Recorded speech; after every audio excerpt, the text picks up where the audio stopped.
Je m'appelle Guillaume Moreau et en 2021, avec mon ami Nicolas Roux, on a traversé le Canada dans son axe nord-sud, une expédition de 7600 km qu'on a fait en 8 mois. On a pris un avion de la petite communauté de Resolute qui nous a amenés encore plus au nord, au 80e parallèle.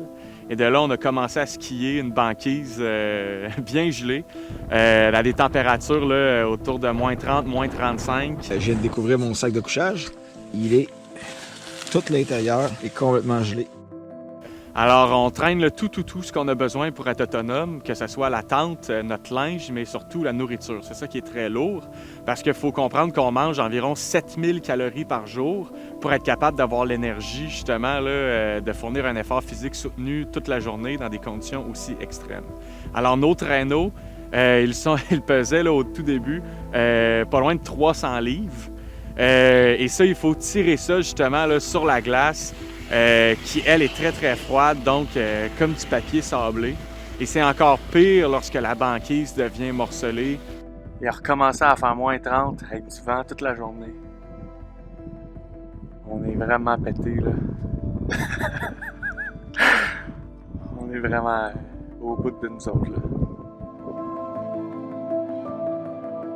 Durant notre traversée de la baie norvégienne, là, c'est devenu clair qu'on accumulait trop de retard, puis qu'à un certain moment, arrivé dans la journée, fallait couvrir un minimum de 20 km par jour, ce qui voulait dire qu'il fallait absolument skier au moins 12 à 13 heures par jour si on ne voulait pas manquer de nourriture et manquer de combustible pour faire fondre la neige qui nous permet de boire et de manger. L'option de se faire livrer de la nourriture ou de se faire évacuer, parfois est simplement inexistante parce que quand tu es pris dans l'extrême arctique à des centaines de kilomètres des communautés les plus proches, qui sont de petites communautés inuites, il n'y a pas d'avion qui peut atterrir autour de toi.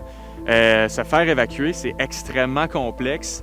Parfois, c'est tout simplement impossible. Guillaume il a réalisé que le gun est tombé de son traîneau. On n'a plus d'armes à feu pour se protéger des ours polaires. On doit retourner sur nos pas. On n'est plus au sommet de la chaîne alimentaire. C'est l'ours polaire qui est au sommet. Alors, on doit s'adapter.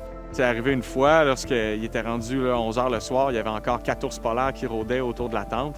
Alors, à ce moment-là, bien, on a dû faire un tour de garde, littéralement, garder toujours quelqu'un réveillé pour être certain là, de pouvoir garder les ours loin de la tente. Parce que le pire scénario pour nous, c'est un ours qui saute finalement sur la tente pendant qu'on dort. À ce moment-là, on est vraiment vulnérable.